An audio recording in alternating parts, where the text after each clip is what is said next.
7번 다음 중 형사소송법의 이념인 적정 절차의 원칙과 관련하여 옳은 설명은 모두 몇 개인가? 기억, 범죄의 피의자로 입건된 사람에게 경찰 공무원이나 검사의 신문을 받으면서 자기의 신원을 밝히지 않고 지문 채취에 불응하는 경우 형사처벌을 통하여 지문 채취를 강제하는 구경범죄처벌법 조항은 영장주의 원칙에 위배되지 않는다. 이것은 그 사람의 신분을 파악해야 되기 때문에 영장주의 원칙에 위배되지 않습니다.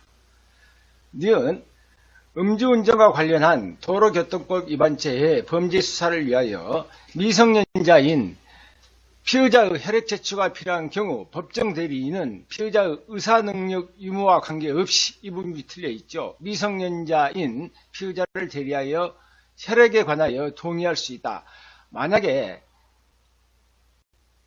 미성년자인 피의자가 의사능력이 있다면 누구만이? 피의자만이, 미성년자인 피의자만이 동의할 수 있고 의사능력이 없다 할지라도 법의 규정이 없기 때문에 법정 대리인이 피의자를 대리하여 혈액에 관하여 동의할 수는 없는 것입니다. 그래서 니은은 틀린 지문입니다.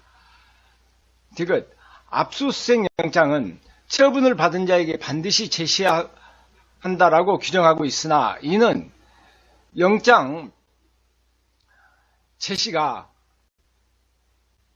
현실적으로 가능한 상황을 전제로 한 규정으로 보아야 하고 피처분자가 현장에 없거나 현장에서 그를 발견할 수 없는 경우에도 영장 제시가 현실적으로 불가능한 경우에는 영장을 제시하지 아니한 채 압수수색을 하더라도 위법하다라고 볼 수 있다 없다? 볼 수 없다. 그래서 이 지문은 조금 알아두시는 게 좋겠죠.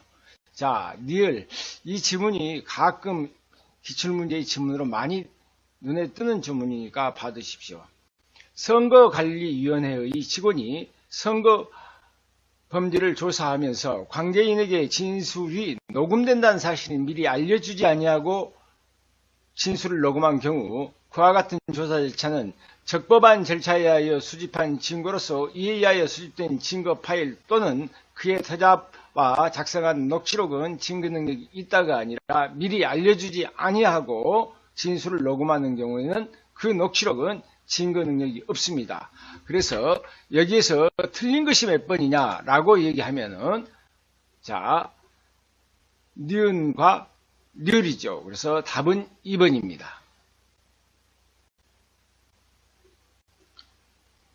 8번 법관이 재척 기피 회피에 관한 설명으로 가장 옳지 않는 것은 다툼이 있으면 판례에 의함. 1.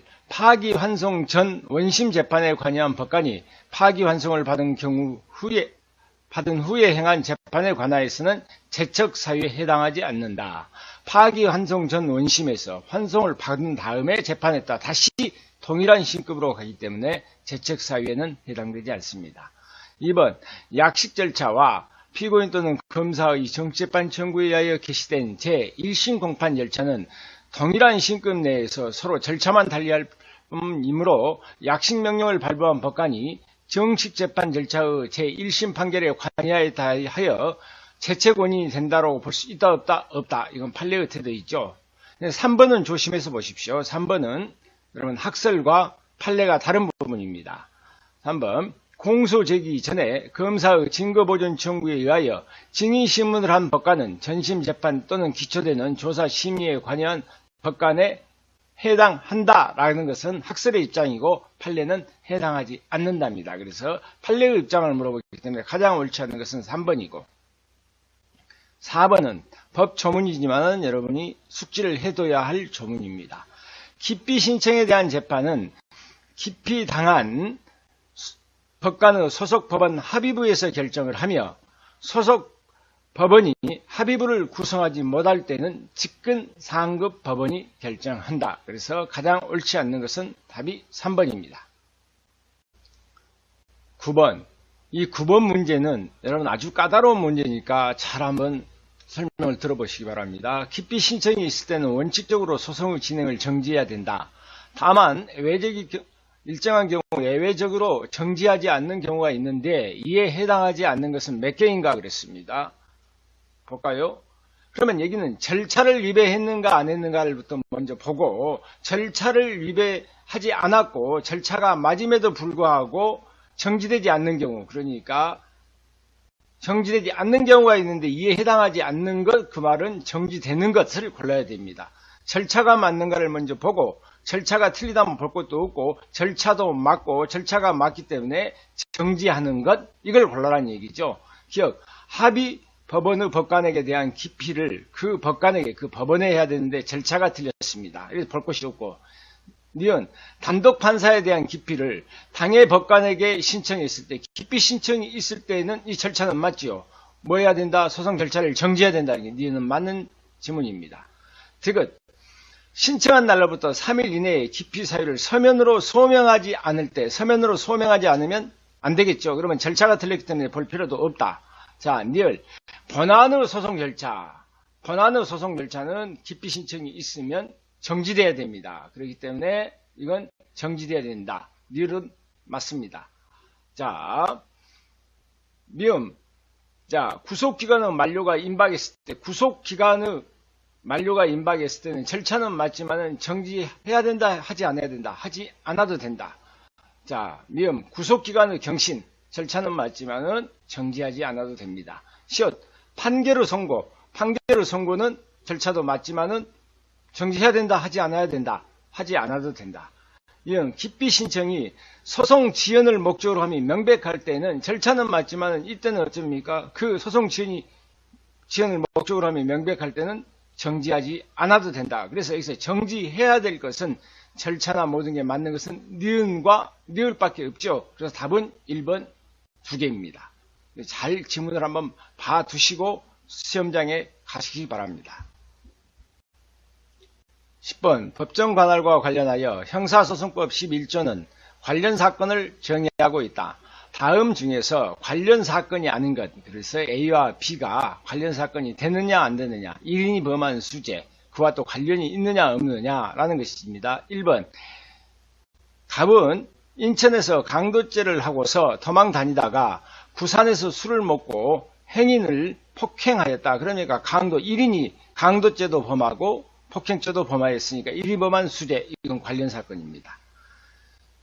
2번, 갑은 서울에서 살인죄를 하고 살인을 범하고 그래야 되겠죠. 부산에 내려가 친구 을에게 살인을 저지른 사실을 고백하고 자신을 숨겨달라고 하였다. 이에 친구 을은 갑을 자신의 집에 은닉했다. 범인 은닉죄, 범범과 범인 은닉죄의 경우에는 관련 사건이 됩니다. 3번, 화물 자동차 운전자인 갑은 진행 방향을 잘 살피지 않다가 앞에 있던 택시와 추돌을 했다. 이에 택시는 손괴죄였고 택시 승객은 상해죄를 입었다. 이것은 하나의 행위에 수개의 결과가 발생했죠. 그래서 손괴죄와 상해죄, 이건 상상적 경합범, 상상적 경합은 관련 사건이라고 하지 않습니다. 그래서 답은 3번입니다. 자, 4번, 갑은 타인의 재물을 절취하고 그 사실을 알고 있는 을은 갑으로부터서 그 재물을 취득하였다. 그러니까 작물범과 그 절도범과 작물범은 관련 사건이다 아니다, 관련 사건이다 그러죠. 그래서 답은 3번입니다.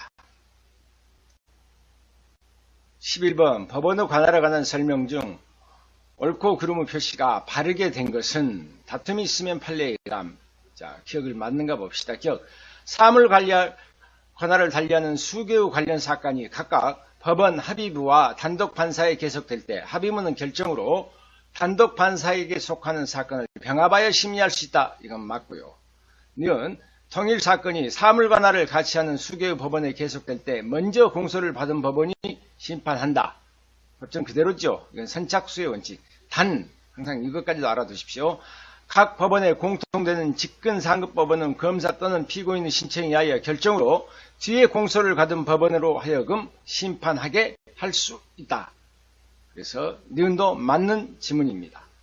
디귿, 관련 사건이 법률상의 이유 또는 특별한 사정으로 재판권을 행사할 수 없을 때에는 검사 또는 피고인은 직근상급법원에 관할 이전을 신청할 수 있다 그랬습니다. 그런데 여기서 틀린 것은 검사는 신청해야 되고 피고인은 신청할 수 있답니다. 그래서 필요적인 것, 검사는 필요적이지만 피고인은 의무적이기 때문에 이것은 틀렸습니다.